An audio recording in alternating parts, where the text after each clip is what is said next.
ओम त्र्यंबकं यजामहे सुगंधिं पुष्टिवर्धनम् उर्वारुकमिव बंधनान् मृत्योर्मुक्षीयमामृतात्। नमस्कार, स्वागत है आपका आचार्य वाणी में। मैं आचार्य डॉक्टर विक्रमादित्य आपके साथ विद्यमान हूँ। कन्या राशि वालों के लिए क्या कुछ होने के योग हैं आने वाले समय में, ये तो हमने कई वीडियोस के माध्यम से उपस्थित कर दिया है, आपके समक्ष कई बार बताने का प्रयास भी किया है। पूरा वर्ष कैसा रहेगा ये भी 2023 के संबंध में हम बता चुके हैं कई बार आपको। गोचर के दृष्टिकोण से बार बार कैसा रहता है समय, वो तो आपको वीडियो के माध्यम से बता रहे हैं। लेकिन आज हम आपको बताने जा रहे हैं कि एक छोटा सा उपाय, जी हाँ, एक छोटा सा उपाय एक सिद्ध मुहूर्त में कैसे आपके आने वाले कष्टों को दूर भगा सकता है, डंडा मार के भगा सकता है। बिल्कुल सत्य मान लीजिए, सैद्धांतिक तौर पे बता रहे हैं, समझा रहे हैं, शास्त्र में वर्णित प्रयोग आप करने का प्रयास कीजिए। क्या कुछ होने के योग हैं वो भी समझ लीजिए। देखिए कन्या राशि वालों, एक बात साफ साफ समझ लो, जो शनि महाराज हैं वो परिवर्तित हो गए हैं। शनि महाराज 17 जनवरी को परिवर्तित हो गए। कहाँ गए? आपके छठे भाव में चले गए हैं। छठा भाव किसका भाव है? रोग का। बहुत सारे लोग तो ज्योतिष को भी आजकल के आदमी यूट्यूब ज्ञान से और बहुत सारे अच्छे अच्छे शास्त्रों को पढ़कर आप ज्ञानवान तो हो ही चुके हैं।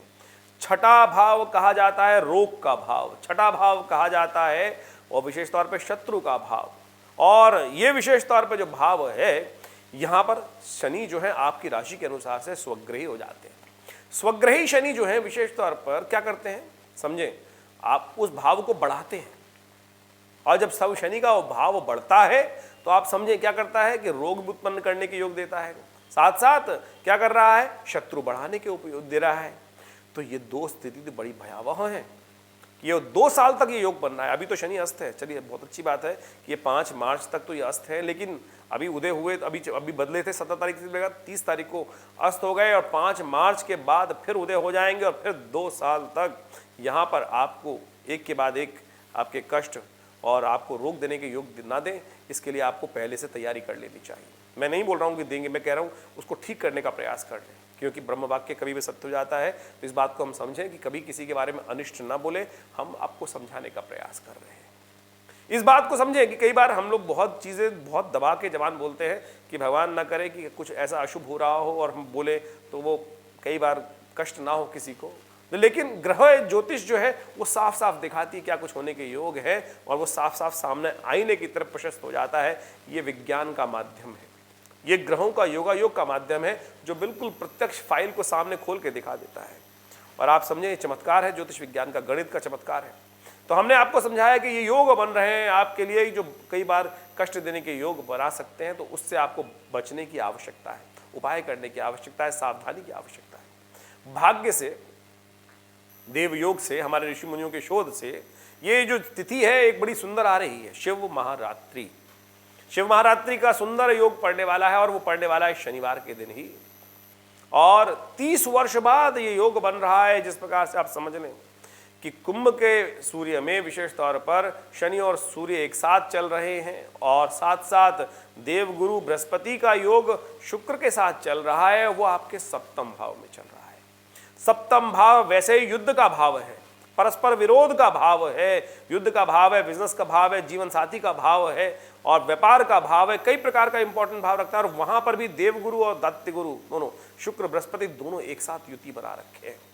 ये किसी प्रकार भी ठीक नहीं। अंतर्द्वंद, विशेष तौर पे मनमुटाव के योग, वैमनस्य के योग और खास तौर पर ये जो विरोधी परिस्थिति के योग ग्रह है वैमनस्य की स्थिति उत्पन्न करते हैं। विशेष तौर पे सावधान रहते हुए इसका उपाय करना चाहिए हमको। तो ऐसे में बड़ा सुंदर योग बन गया है। एक योग तो ये ज्योतिष के बने हैं, लेकिन तिथियों का एक बहुत सुंदर योग बना है।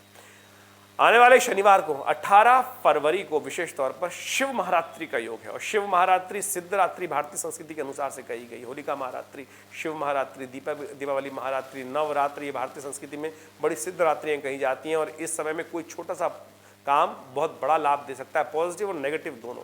गलत कार्य करोगे तो उसका कई गुना अधिक शुभ फल प्राप्त होगा, शुभ करोगे तो उसका कई गुना अधिक शुभ फल प्राप्त होगा। इसलिए इनको सिद्ध मुहूर्तों के रूप में भारतीय संस्कृति में इंगित किया गया है। कन्या राशि वालों के लिए क्या कुछ करना चाहिए? कन्या राशि वालों को ग्रहों के दृष्टिकोण से हमें समझ में आता है कि विशेष तौर पे दाल का शिवलिंग बनाया जाए। शास्त्र में वर्णित प्रयोग है। और अगर आप विशेष तौर पे समझें कि कई प्रकार के ग्रंथों में विशेष तौर पर इसका सुंदर वर्णन किया गया है।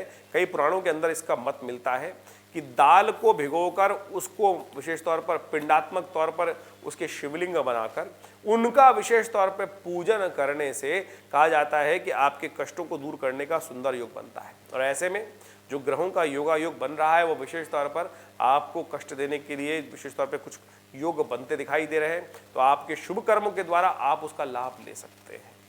तो उस दिन विशेष तौर पर देखिए शिव महारात्रि है, इस बार जो पड़ रही है शनिवार की पड़ रही है, फागुन मास की त्रयोदशी की रात्रि पर चतुर्दशी का समावेश हो गया है। तो प्रदोष के दिन, प्रदोष का जो दिन होता है, प्रदोष का वैसे ही समस्त दोषों से रहित त्रयोदशी और चतुर्दशी का शनिवार के दिन संयोग हो रहा है। उस दिन शिवरात्रि का महापर्व पड़ गया है। तो ऐसे में इस ग्रह के जनित दोषों को दूर करने के लिए आप विशेष तौर पर भगवान का अभिषेक करने का प्रयास करें। शिव का अभिषेक विशेष तौर पर दूध के द्वारा आप करें, देखिए आपके कष्ट दूर होने के योग बनेंगे। और महामृत्युंजय मंत्र का जप करते हुए करें। ओम हं जुं सा ओम भूर्भुवः ओम त्र्यंबकं यजामहे सुगंधिं पुष्टिवर्धनम् उर्वारुकमिव बन्धनान् मृत्योर्मुक्षीमामृतात् स्वभूवं सहजुं हों ओम। इस मंत्र का जप करते हुए आप करने का प्रयास करें। और साथ साथ हम चाहेंगे कि तेल के द्वारा भी अभिषेक यदि आप करें तो बहुत शुभ रहेगा। दूध के साथ साथ आप तेल और दूध का अलग अलग उपयोग करते हुए, यदि शत्रु बहुत परेशान कर रहे हैं तो तेल, सरसों के तेल का उपयोग करते हुए भगवान का अभिषेक सुंदर तरीके से करने का प्रयास करें।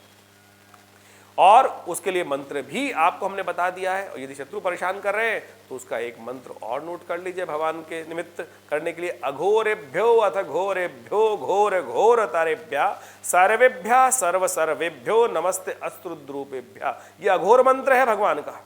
यह अद्भुत चमत्कारी मंत्र है। जब कोई भी कार्य विशेष तौर पर नहीं कर रहा हो कोई मंत्र, तो इस मंत्र का उपयोग करना चाहिए। पुनः सुना देता हूं। ओम अघोरेभ्यो अथ घोरेभ्यो घोर घोर तारेभ्या सर्वेभ्या सर्व सर्वेभ्यो नमस्ते अस्त्रुद्रूपेभ्या। ये विशेष तौर पर जो मंत्र है अघोर मंत्र बोला जाता है। और इसके द्वारा भगवान का अभिषेक तेल के द्वारा आप करने का प्रयास करें। देखिए आपके कष्टों को दूर करने के अद्भुत योग बनेंगे। शिव महारात्रि है, ये सिद्ध रात्रि है। एक मंत्र, एक प्रयोग, और ये रात्रि जागरण की रात्रि है। और इस दिन भगवान का अभिषेक कर कर आप पूरे ग्रहों को साध सकते हैं। देखिए ग्रहों को साधने का तरीका है, आप समझ लीजिए। देखिए ग्रहों के प्रकाश को कोई नहीं रोक सकता है। आप समझ लीजिए एक बार कि बारिश हो रही है, वृष्टि हो रही है, कौन रोकेगा? किसी के सामर्थ्य में दम नहीं है कि उसको आप रोक सकें।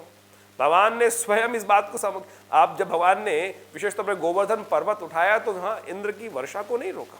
वो तो वृष्टि है, होगी होगी, लेकिन छाता बना सकते हैं आप। तो ये कर्म का छाता है, मंत्र का छाता है, प्रयोग का छाता है। ये हमने आपके समक्ष उपस्थित किया। योग भी बता दिया आपको विशेष तौर पर कि कैसा योग बन रहा है। और आप महात्मा भी सुन लीजिए। हमने पिछली कई राशियों में उस बात को समझाने का प्रयास किया है। शिव महारात्रि की सिद्ध रात्रि है और उस दिन एक छोटे से प्रयोग के माध्यम से आप उस समय में एक कर्म कर कर आप लाभ ले सकते हैं। कहा जाता है, पुराणों के अंदर एक कथा आती है कि विशेष तौर पर एक शराबी था।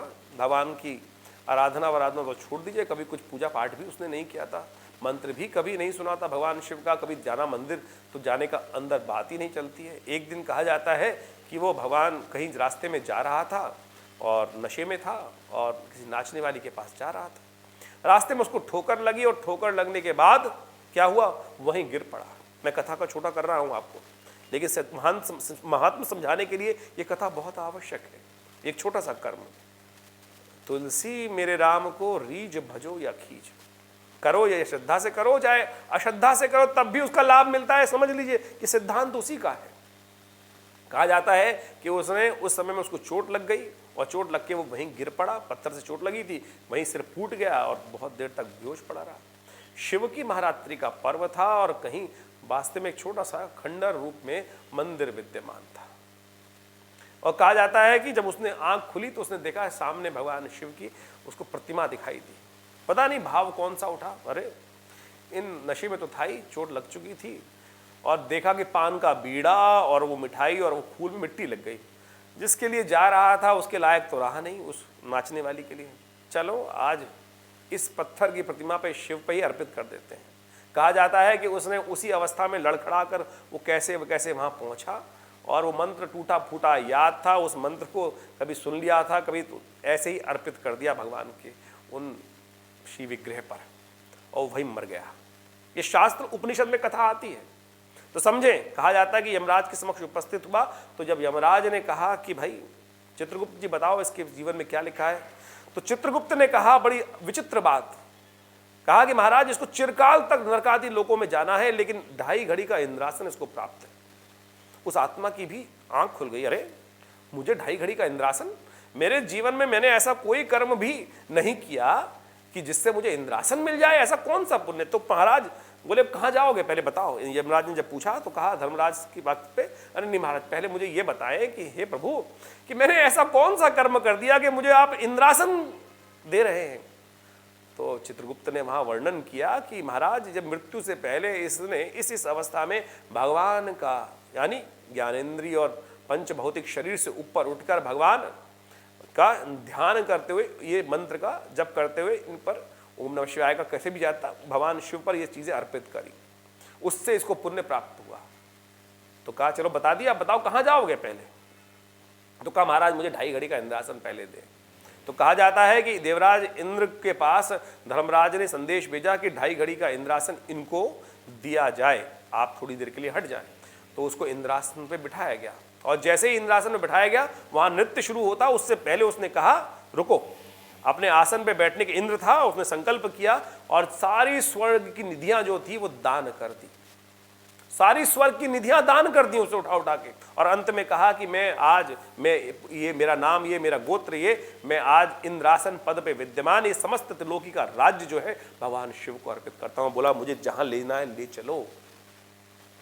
शिव का महान नाम, शिव का स्वरूप, शिवरात्रि का पर्व क्या कुछ कर सकता है आप समझ लीजिए। मैंने कहा ना, तुलसी मेरे राम को रीझ भजो या कीज। सूत्र मैंने आपके सामने रख दिया है।